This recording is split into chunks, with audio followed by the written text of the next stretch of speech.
Okay, ladies and gents. So we're going to be doing our vocabulary diamond for one of my favorite stories in our reading book. And I'm sad that I can't read it with you because I love this story. This is a story that is a fictional story, but it's about a real person. There was a real painter named Romie Bearden, and he was one of the most famous figures or famous artists in the Harlem Renaissance. So Harlem is a neighborhood that is located in New York City, and Harlem was typically an African American neighborhood throughout history. And there were many artists and singers and composers and musicians and poets, and they became known as the Harlem Renaissance. Renaissance means rebirth. And so the period of like the 1930s, 1920s, 1930s, 1940s became known as the Harlem Renaissance. And it was a period of time when there were a lot of African American artists, composers, dancers, musicians that lived in Harlem, and authors as well, and poets. One of the most famous poets was a man named Langston Hughes. He was a very famous figure in the Harlem Renaissance. And there were many others too. But we're going to talk today about a painter. He was a collage artist named Romie Bearden. And what's really interesting about Romie Bearden is when you look at his paintings in a book, they don't look that interesting. They're collages and they're very colorful, and they have a mix of painting and also collage. However, when you look at them in real life, I've seen his paintings in museums, and they actually take your breath away. There's something about his real work that looks pretty fabulous. When it's printed on a page of a book, it doesn't look as fabulous. But when you actually see it in a museum, I remember the first time I had read this story for a few years, and I remember the first time I saw one of his paintings in real life, I actually walked up to him and went, whoa, because in real life, the paintings are so vivid and so alive and so musical and jazzy and just fantastic. They're very musical. When you look at them in person, you think there should be music coming out of that painting. There should be a recording that goes with it. So Romie Bearden is a super famous collage artist. He was a large, large man. If I remember, I will try to post a picture of what he looked like. He was a big guy. Could look kind of like a scary guy because he was very large size, large hands, big, huge dude. Very light skin. A lot of people weren't sure that he was black because he had very light skin color. But he was someone who was an amazing person in the art world and really was part of the important movement called the Harlem Renaissance. So we're going to talk a little bit about, these are going to be painting and art words as far as our vocabulary this week. So we're going to start out with, I should have been doing this while I was yakking. We're going to start out with our four squares, right? You guys are experts at doing this. And then we just put an X in every box. And this is just a really good way to organize your words so that you remember them. Sometimes if you just write them down on binder paper, it's not very catchy and your brain doesn't remember the words very well. Now, if we were in class, we would be playing a vocabulary game that's really challenging with your seating groups. We cannot play the game with you all at home. I can't figure out how to make it work at home. You can maybe try to figure out a version of it. So, it's really important that you remember these words, because the reason why we're studying them is so that they stick in your brain and they build your vocabulary, so that when you encounter them when you're reading, you know what the word means, right? So the reason why we organize it on this diamond is so that it's easy to remember. It's a catchy shape with all these triangles, and so it helps you to remember. So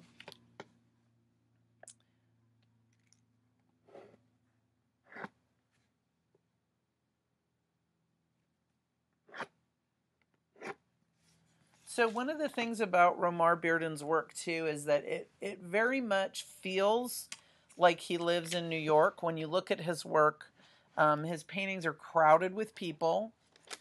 Often there are musicians playing instruments in his work. Sometimes there are musical notes. Sometimes he uses actual sheet music that's cut out and pastes it onto the paintings. Sometimes he uses pieces of wallpaper. Sometimes he uses regular like house paint. Sometimes he uses acrylic paint. So in the story, one of my favorite parts about the story is that his studio is inside their apartment, and his studio is a mess because there's pieces of paper everywhere. When you're a collage artist, you are clipping paper, you're gluing, you're pasting. There's little pieces of paper everywhere. And I have a friend that is a collage artist. His name is Lou Beach, and he's a pretty famous collage artist, and his studio is a wreck. It's awesome. It's just a glorious wreck with paper everywhere, things all over the floor, little scraps of paper. And then every now and again, he'll clean up. My friend Lou will clean up his studio, and he'll post pictures on Facebook of it or on Instagram, and it's hilarious because his studio looks completely clean. There's nothing on the floor, right? And so sometimes when you're a collage artist, it's very messy. And in the story, Romare Bearden's studio is kind of mysterious because he always keeps the door closed. If you were to open the door, there would just be paper everywhere and glue everywhere. It would be a big, huge mess. All right, so our first word is glorious. Glorious is an adjective. And amazing is my synonym. And glorious means delightful or wonderful.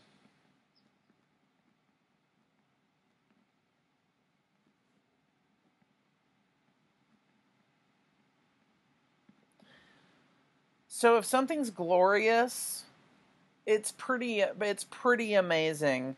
So when you see one of Romare Bearden's, a part of the thing is the size. Like his paintings are quite large. So when you're looking at it in a magazine, it looks kind of small because it's as small as the magazine, right? When you look at it, when you're standing up looking at it in a museum, it's huge. So it's on a larger scale. And usually there are people, there are instruments, there's trumpets, there's pieces of music, there's people with cutout hair, there are people with cutout glasses, there are people with cutout clothes, there are scraps of paper glued into all of this in the background, there are musical notes.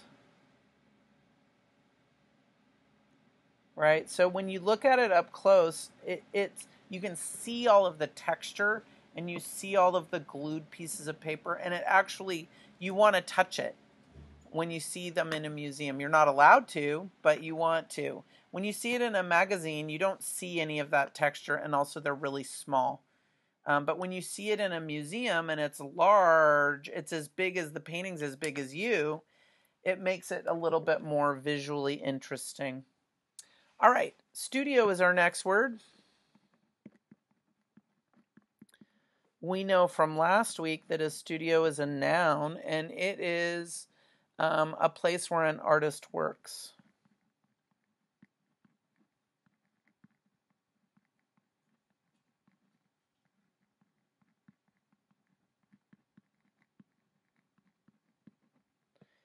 And we're going to use the same synonym because there aren't a lot of synonyms for studio.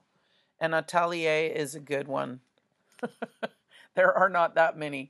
I will show you. If I look on dictionary.com, where I was just looking up words, and if I go on here, this is dictionary.com. I just finished looking up model. So if you go to thesaurus.com and you look up studio,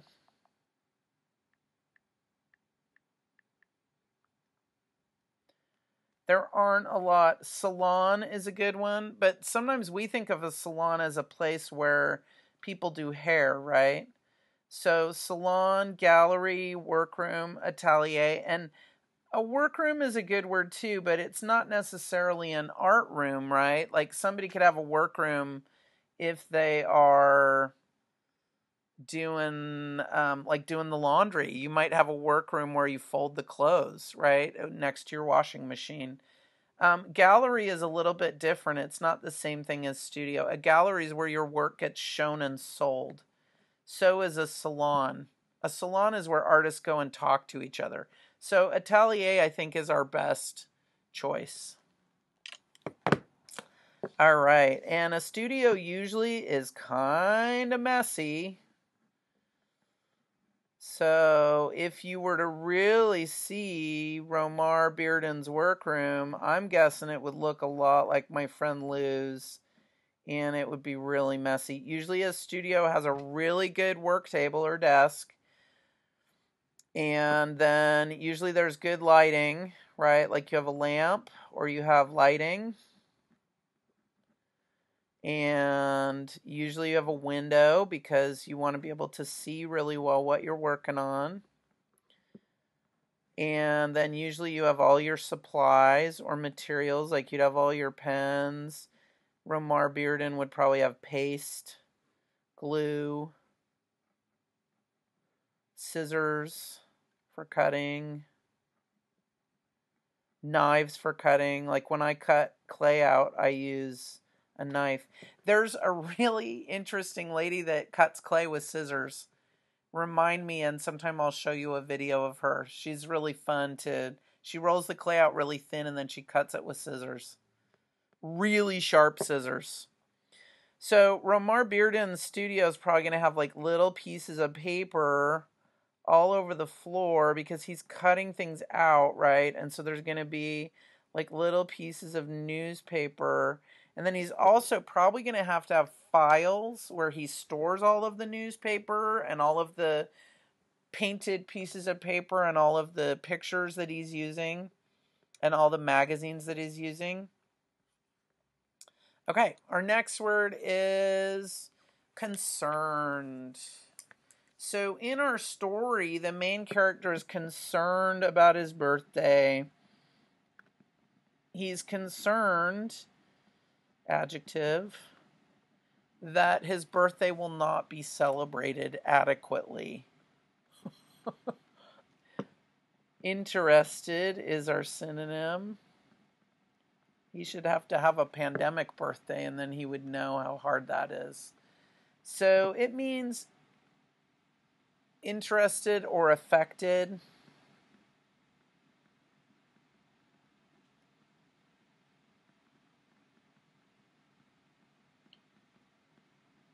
So if you're concerned, you're kind of worried about something, right? You have like stress or worry. Usually people that are stressed and worried and concerned have a lot of things on their mind, right? And they're thinking about a lot of things. I'm going to draw a little brain here.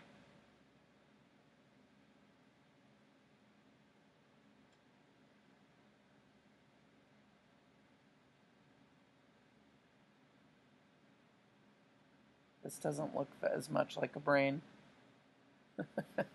So usually if you're concerned, you're really overthinking things and you're worrying a lot about how things are going to work out or how they're going to turn out. And overthinking is kind of the key word of that. Like you could put that even as a synonym. Sometimes when I can't sleep at night, it's because I'm concerned. I'm overthinking something. And it's playing again and again and again and again and again over and over in my mind, right? Okay, our next word is exhibition. Exhibition.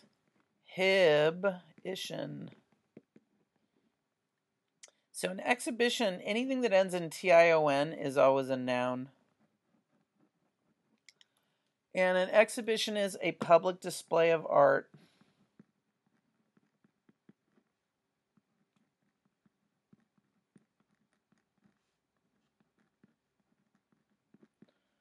And presentation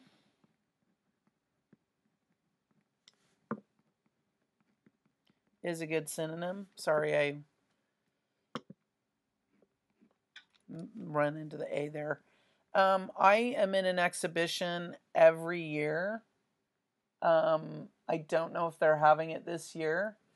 I got a call inviting me to be in it again, but then they said, we're inviting you to be in it, but we're not sure we're going to actually have it or when it will be.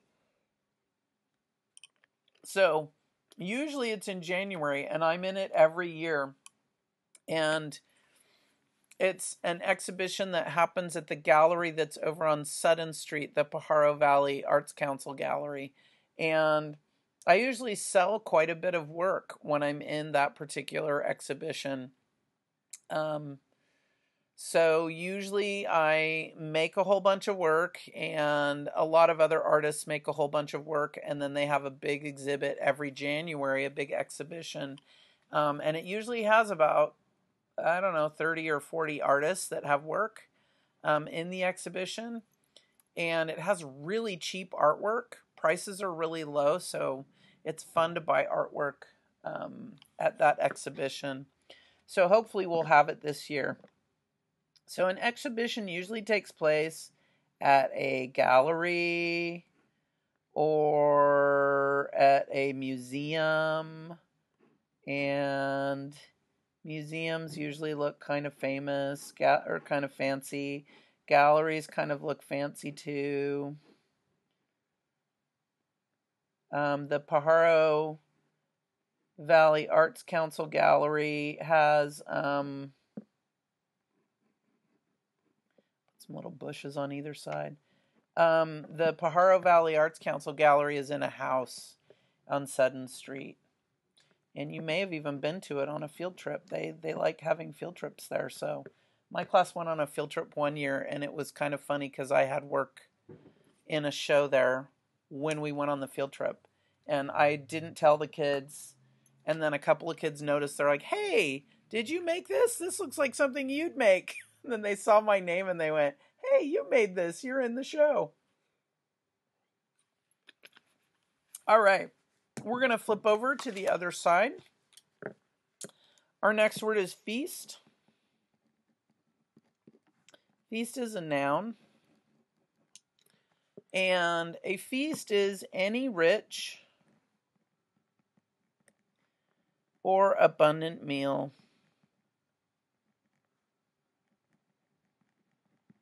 Sorry, that's an N. Abundant meal. And the synonym is repast. So usually there are several times a year in my family when we kind of have a feast. One of the times is at Thanksgiving, right? We have turkey with gravy. throw our gravy on it, and we have potatoes. And they're usually in like a little, they have gravy too, and usually there's cranberries. And then my one sister brings salad. Right? And so a feast is kind of like a celebration with food. So it's combines eating with celebrating something. So you're eating a whole bunch of food, and usually, like, you're maybe having a birthday feast or a Thanksgiving feast or a some sort of celebration, right? Probably need a drinking glass too, right? And sometimes feasts have like fancy china, right? Because the table looks extra fancy at a feast. All right, streak is our next word. So in this case, a streak is going to be referring to probably on one of Romare Bearden's paintings. So the synonym for streak is smudge. Oops, I'm sorry, I'm way off the mark here. Is smudge. And it is a long colored mark.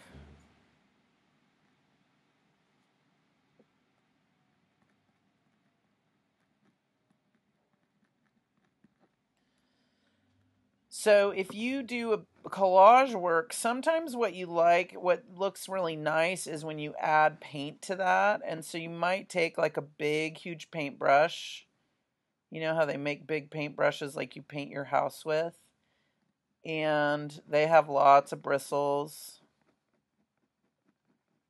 And you might add streaks of color with the paintbrush, right? You might add like pattern onto the collage, and it gives it texture and color, right? So you have your little paint container down here. It says paint in it, right? And so sometimes you might add streaks of color to the cutout paper that you've already pasted on as your collage. Our next word is craftsmanship.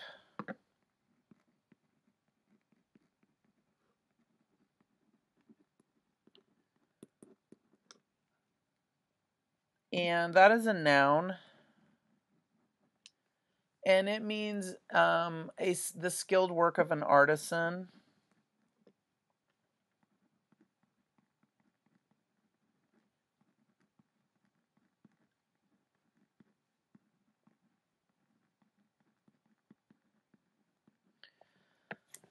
So if I did a collage and I cut out a whole bunch of newspaper and I pasted it down, it would probably not look as nice as Romare Bearden's. He had really nice craftsmanship.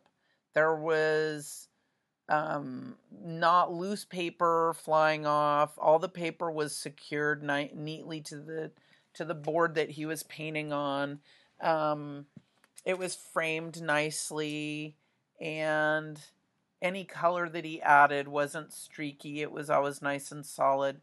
So craftsmanship just means that you really care about what you're producing and it looks nice and neat.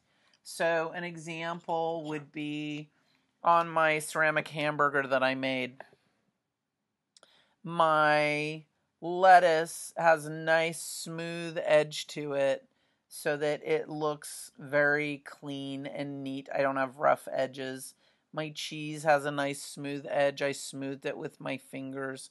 So craftsmanship just means that you have taken your time and you have made something. In clay and ceramics, it means you've smoothed things down. You've made sure that everything's connected well together. It's not going to fall apart, right? If you're doing a collage, it means that everything's connected. All the papers are connected well, and that it's not going to fall apart. And also, a collage is going to have,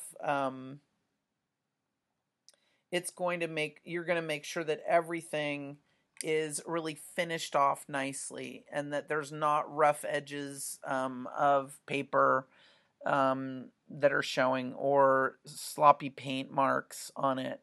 So craftsmanship just kind of means neatness is another example. Artistry, I would say neatness is another good example of craftsmanship, right? The difference between your ceramic work and my ceramic work is probably just craftsmanship. I've been doing a little bit longer, so when I'm done, I finish things off a little neater. Kids always do wonderful work, but the only difference between my work and their work is that I put a little craftsmanship into it, like I finish things off neatly. And sometimes kids are in a hurry. They make something fast and they don't finish it off neatly. Let's see. Craftsmanship usually means that something is really neat and tidy. So if I were to, let's say that I made a pumpkin rattle, and I made my pumpkin rattle and it kind of looked like this, like a pumpkin.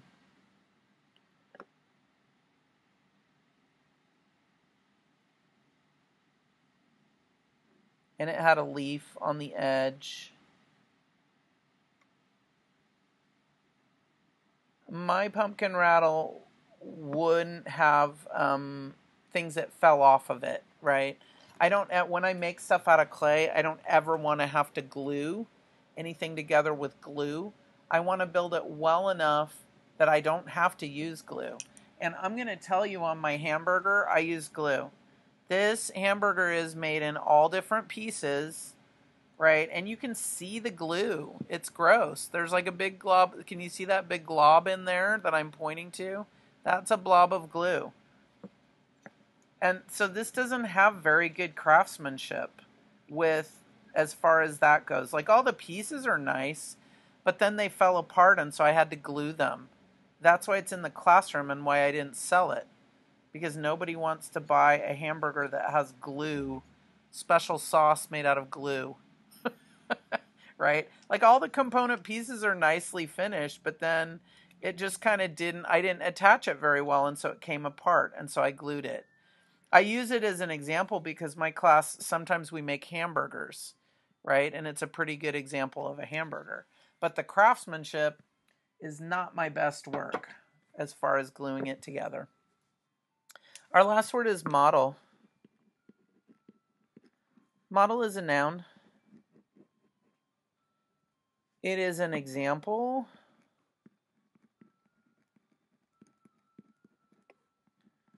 or representation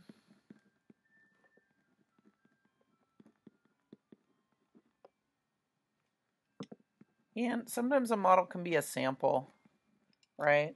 Sometimes a model can be, somebody can model for you if they're drawing you, right? You're a model for them and they use you to draw from. You could make, let's say that you had a model airplane, right? It might look a lot like a real airplane. So in my classroom, I have a model airplane. I don't know if I can turn this so you can see it. Let's see if I can turn it so that, I don't think I can turn it. It's going to be upside down. So in the corner of my classroom, oh, never mind. I have a model airplane in my classroom, built by a student. Sorry, you can't really see it, and I just gave you vertigo, dizziness by trying to look. Let's see. We could say that, we could probably say that this is the model of a brain. It's not exactly what a brain looks like, but it's a model of a brain. It shows you the different parts of the brain, right? And there's two hemispheres. So a model is something that just represents something else. And in artwork, sometimes you might build a smaller model. Let's say that I'm making that hamburger. I might build a smaller model. In fact, I will show you. For my class, we were making hamburgers, and so I made this to show them. This is actually pretty funny.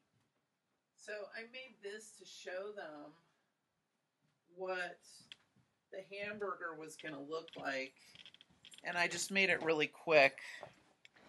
So this is kind of a model of a hamburger made out of clay. It's like a little teensy version. So here's the bottom bun. Like I was telling him, okay, you're going to make a bottom bun. Okay, you're going to make a patty.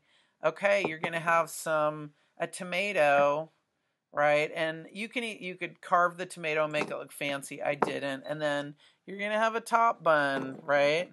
So this is a little model for them to see the parts of a hamburger, right? And so a model sometimes can be like a smaller version of something. So we'll draw just a little picture of the hamburger, right? Here's our tomato. Here's our lettuce. Here's our patty. Here's our bottom bun. Right? So sometimes you can make a tiny version of something if you're making a larger version. And then a model becomes a plan, right?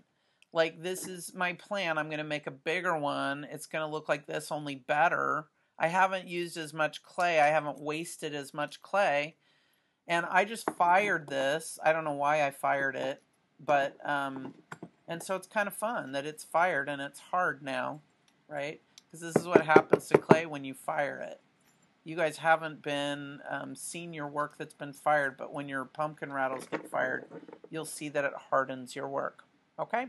So these are our vocabulary words for the week. I hope you enjoy the story about Romie Bearden. And maybe what I'll try to do is put together a slideshow that has pictures of his work, because he did some pretty phenomenal work. All right, thanks for joining me.